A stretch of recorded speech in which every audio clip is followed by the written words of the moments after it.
Hey ladies, today is Sunday, March 21st, 2021. 88 weeks postpartum. Yep, I'm still counting. And I still take weekly photos of her every week of her life. So I know I'm a weirdo. But anyway, I wanted to talk to you a bit about my fertility efforts. So I spoke about possibly doing a second IVF cycle and what that could potentially mean and what was going to be involved in doing that. And so that if you've been watching my videos, you may know that I'm still breastfeeding. Yes, Michaela is like 20 and a half months and I am still breastfeeding. I know it's weird. Well, it's not weird. It's actually beautiful, but it's uncommon. Let me put it that way. It's not weird at all, but it is uncommon. So, because from my understanding, a lot of people don't continue to breastfeed beyond a year if they make it to a year. So the fact that we're almost at 2 years is, pretty uncommon. And I know people who've gone beyond that, 3 years and maybe even a little further. But again, it's only actually uncommon over here, but in other parts of the world, it's actually really common to breastfeed your child beyond a year.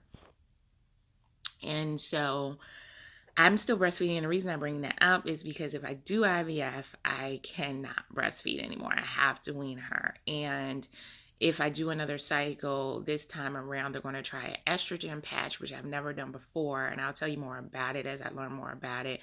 I think it's really just a patch that um, secretes estrogen through your skin. So you put it on your skin, on your lower abdomen, and you change it every other day. That is what I've been told. And but something about starting it like 7 to 10 days after you ovulate or something to that effect. I mean, honestly, I could be wrong about that. The details are a little fuzzy because I actually haven't started it. I spoke to a nurse about it and she gave me kind of a crash course of what it would be like. But she suggested that I stop breastfeeding before I start the estrogen patch. And estrogen patch would actually be started before I do any IVF injections this time. So, and the purpose of the estrogen patch would be so that I can.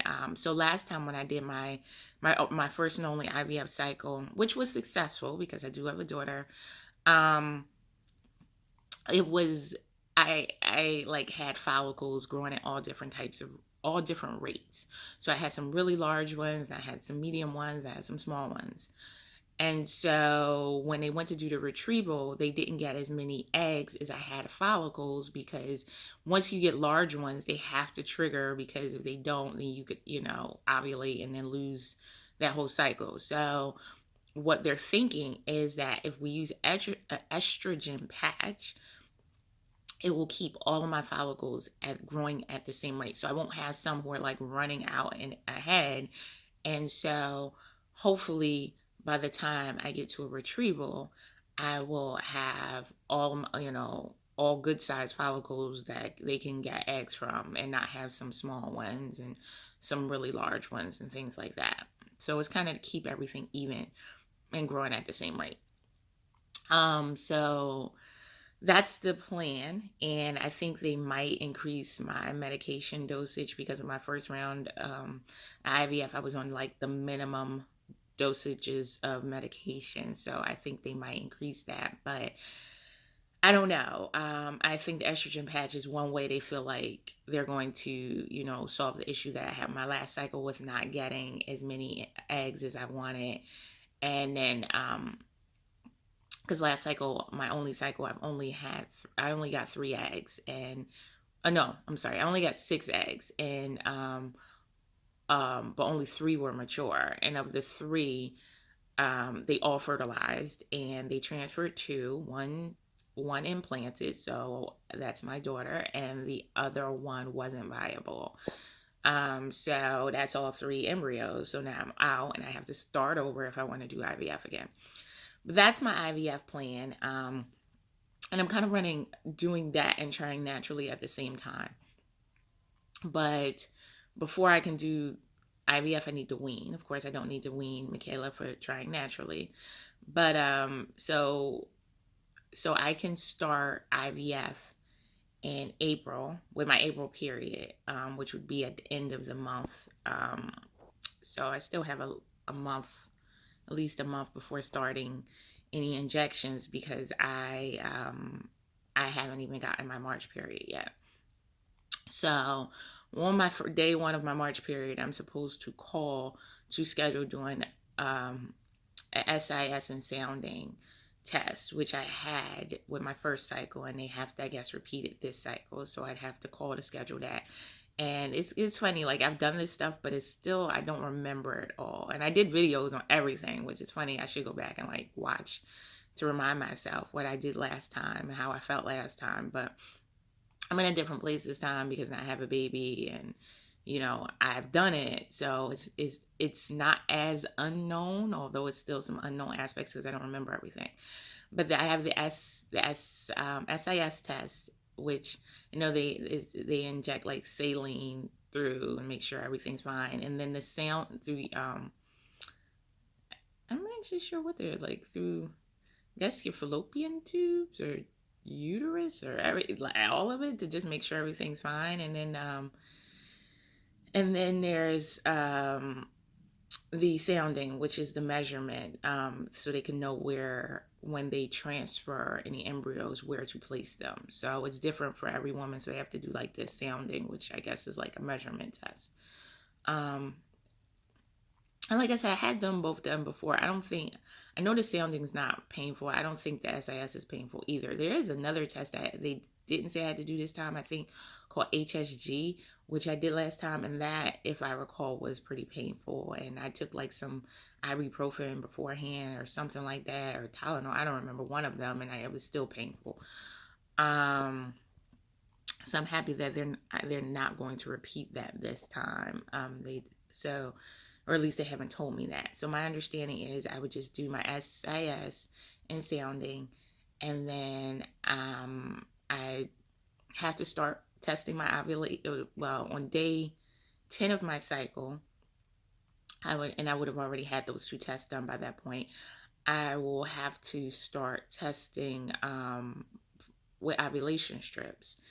And so once I get to peak, then they said I would 7 to 10 days after, I think they said you start the estrogen patch. So I guess it's just a couple of days because I guess, shortly thereafter that, so maybe a week or whatever, you do the estrogen patch and then start the injections. That's what I'm thinking. I'll let you know if that's not correct. So, but what I really wanted to talk about today was using soft cups for, let me show you this. I talked about soft cups before. This one I actually opened when I demonstrated them before. Using soft cups for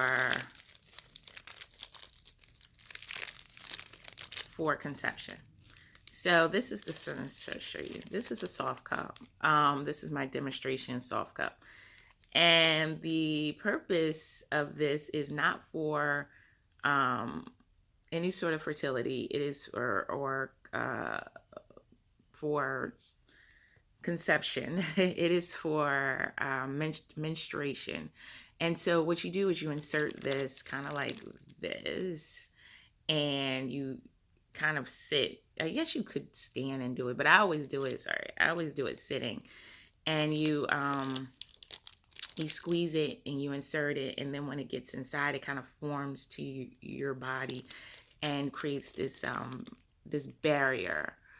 And it collects your period. So I've been using this. I read online, so I don't know. When I started looking up fertility and different things, I read that somehow I stumbled across how some women are using this successfully for getting pregnant. And so what they're doing is that there's 2 ways you can do it. One, you can either have your partner ejaculate into this, and you just let, you have nothing to do with it. And I mean, you can help him ejaculate, I guess. And then you insert this with his semen inside of you, and you can wear it up to 12 hours. And that is, even when you have a period, it's recommended to wear this up to 12 hours. Um, so that's one method. And the other method is to, just trying to show you all the angles of a soft cup if you're not familiar with them. Oh, I think they call them soft disc now. Soft disc. The other method is to have sex. And it kind of reminds me of a female condom, although I've never used a female condom, but it kind of reminds me of it. Anyway, the other method is to have sex and to insert this immediately after having sex. So the purpose is, for the second method, is to keep any semen inside of you. So, normally if you have sex and the man ejaculates, the semen runs out. So this is to keep more in longer. So you would have to have it ready, or just, get it as quickly as possible and put it in. And you would be inserting it empty in that case. So it would be empty, and which is how you normally insert it, empty. And then it would just hold the semen in.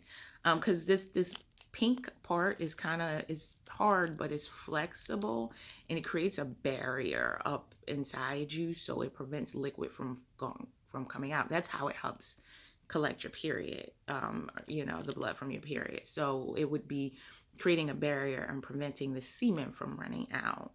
And if you have your partner ejaculate into it separately without having sex, then the semen would be inside here, and then hopefully it'll run inside you. And it goes right up against your cervix. So it's kind of where it's supposed to go. Now, neither one of these methods I think are proven, but they couldn't hurt.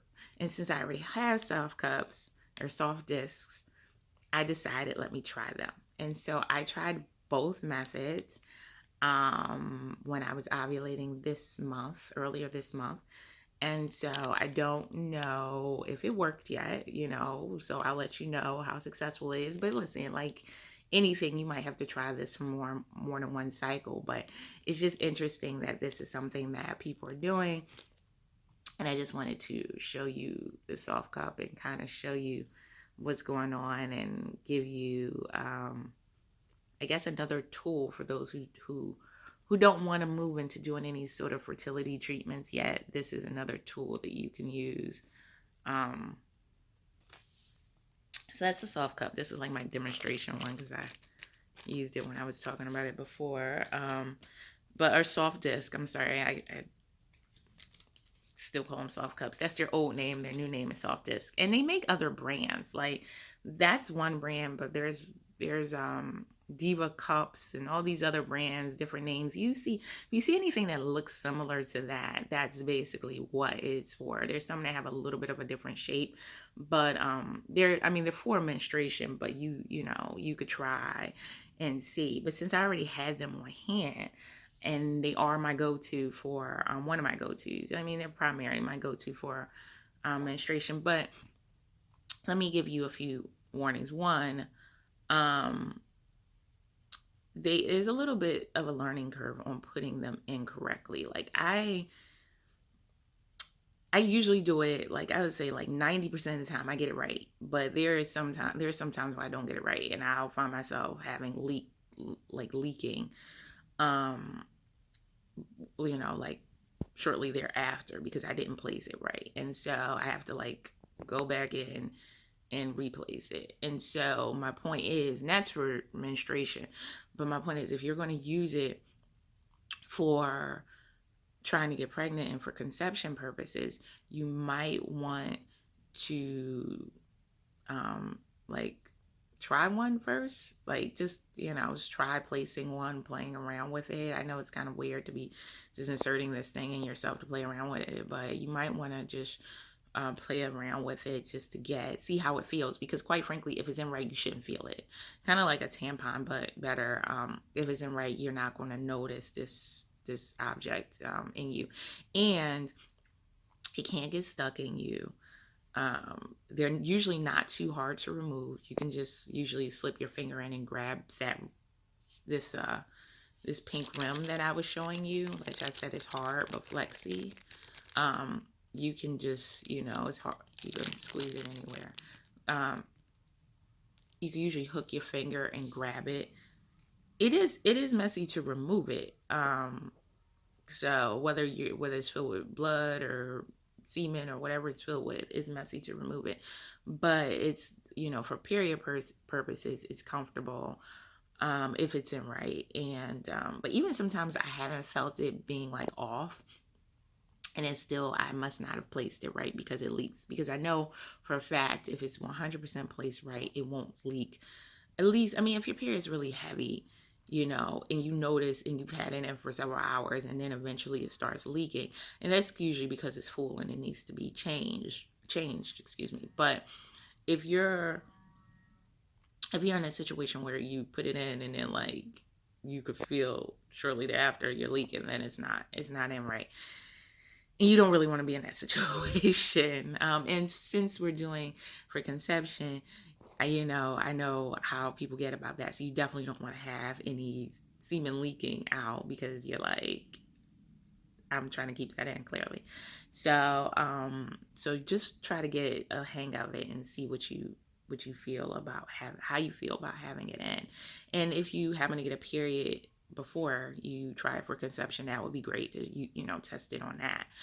Because hopefully by the end of the period you're more of a pro of putting it in, and then you go ahead your next cycle and try it for conception without hopefully having too many issues with it.